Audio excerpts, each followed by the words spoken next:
পশ্চিমবঙ্গ রাজ্য সরকারের কৃষি দপ্তরের তরফ থেকে পরিচালিত কৃষক বন্ধু প্রকল্পের টাকার জন্য অপেক্ষারত পশ্চিমবঙ্গের কৃষকরা। কবে মিলবে এই প্রকল্পের টাকা? মুখ্যমন্ত্রী প্রশাসনিক সভা থেকে কোনো কৃষক বন্ধু প্রকল্পের টাকা দেওয়ার বিষয়ে আলোচনা করছেন না। সেক্ষেত্রে আপনাদের মনে একটা সংশয় আসছে যে ডিসেম্বর মাসে আবার টাকা ক্রেডিট কি হবে এই প্রকল্পে ব্যাংক অ্যাকাউন্টে? এই সমস্ত আপডেটস নিয়ে আমরা আপনাদের মাঝে এসেছি। বর্তমানে কৃষক বন্ধু প্রকল্প আপনারা জানেন রাজ্য সরকারের কৃষকদের জনপ্রিয় প্রকল্প, যার মাধ্যমে একটি পরিবার থেকে একের অধিক কৃষক যদি আবেদন করেন এবং তাদের চাষযোগ্য জমি থাকে, তিনিও এই প্রকল্পের সুবিধে পাবেন।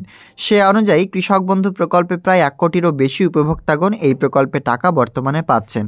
এবং শুধু টাকা নয়, এর সাথেই কিন্তু মৃত্যুজনিত সহায়তা, অর্থাৎ কোনো কৃষক যে তার চাষযোগ্য জমি রয়েছে এবং কৃষক বন্ধু টাকা পাচ্ছেন, যদি 60 বছরের মধ্যে তিনি মারা যান, সেক্ষেত্রে এই প্রকল্পে আপনাকে যে 2 লক্ষ টাকা একটা দেয়া হবে আর্থিক সাহায্য রূপে তার পরিবারকে বা ওয়ারিশগণকে। তো বর্তমানে কৃষক বন্ধু প্রকল্পে 2 সুবিধা। একক সুবিধা আপনাদেরকে জানালাম যে এই প্রকল্পে যেটা আর্থিক সাহায্য, প্রত্যেক 6 মাস অন্তর একটি করে কিস্তি যে দেওয়া হয় আপনাদের রবি ও খারিফ মরশুমের, সে রবি ও খারিফ মরশুমের টাকা ব্যাংক অ্যাকাউন্টে আসার জন্য অপেক্ষা করছিলেন। তো এবার 2025 সালের শেষ আমরা চলে এসেছি শেষ লগ্নে, এবং এই প্রকল্পে যে আমাদের কিস্তির টাকা রিলিজ হবে তা হচ্ছে রবি মরশুম। এই মরশুমের টাকা ব্যাংক অ্যাকাউন্টে আসা খুবই প্রয়োজন, কারণ আপনারা চাষযোগ্য জমিতে যে চাষাবাদগুলো করছেন তাতে কিন্তু অনেক টাকাই অধিক মাত্রায় সার, কীটনাশক কিংবা আরও বিভিন্ন কিছু সরঞ্জামেও কিন্তু আপনার ব্যয় হচ্ছে। সেই অনুযায়ী এই যে টাকা রয়েছে কৃষকদের সুবিধার্থে, কৃষক বন্ধু নতুন প্রকল্পের টাকা, যার মাধ্যমে আপনি আপনার চাষাবাদে যে কোনো দিক থেকে আপনার এই টাকাটা দিয়ে তাদের কিন্তু সাহায্য নেওয়া যাবে, অর্থাৎ সাহায্য নিয়ে এইগুলো কিন্তু কাজ করতে পারবেন। রাজ্য সরকারের উদ্দেশ্যটা এমন যে কৃষকরা তাদের চাষাবাদে যে সমস্ত ঘাটতি দেখা যাচ্ছে তাতে যেন এই টাকা দিয়ে কিছুটা ঘাটতি কম হয়। সেই অনুযায়ী 1 কোটিরও বেশি উপভোক্তারা অপেক্ষা করছেন কৃষক বন্ধু নতুন প্রকল্পের টাকা। কবে মিলবে এই রবি মরশুমের টাকা, সেজন্য আপনারা হতাশ হয়ে গিয়েছেন এবং প্রত্যেক জায়গায় কমেন্ট ও ভিডিও দেখছেন। তার সাথেই আপনাদেরকে জানিয়ে দিতে চাই, রাজ্য সরকারের অফিসিয়াল গাইডলাইন অনুযায়ী যে কৃষক বন্ধু নতুন প্রকল্পের টাকা দেওয়ার যে সময়সীমা, তা কিন্তু আদেশ, স্মারকলিপি এবং বিজ্ঞপ্তি অপশনের আপনারা যাবেন এবং সেই 4th নাম্বার একটি কেবি ক্যালেন্ডার রয়েছে বা কৃষক বন্ধু ক্যালেন্ডার, সেখানে স্পষ্ট রাজ্য সরকার জানিয়ে দিয়েছেন এই প্রকল্পে কোন কোন পিরিয়ডে আপনার টাকা দেয়া হয়। ফার্স্ট এখানে লিখেছে যে session wise calendar and timelines.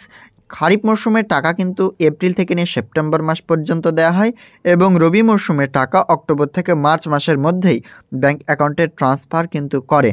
অর্থাৎ এই মুহূর্তে আমরা যে বিষয়টি বুঝতে পারলাম যে রবি মরশুমের টাকা কিন্তু আপনাদের ক্রেডিট হবে অক্টোবর থেকে মার্চ মাসের মধ্যে, মানে অক্টোবর থেকে মার্চের মধ্যে ক্রেডিট হবেই, সেটা ডিসেম্বর মাসেই হোক বা জানুয়ারি মাসে।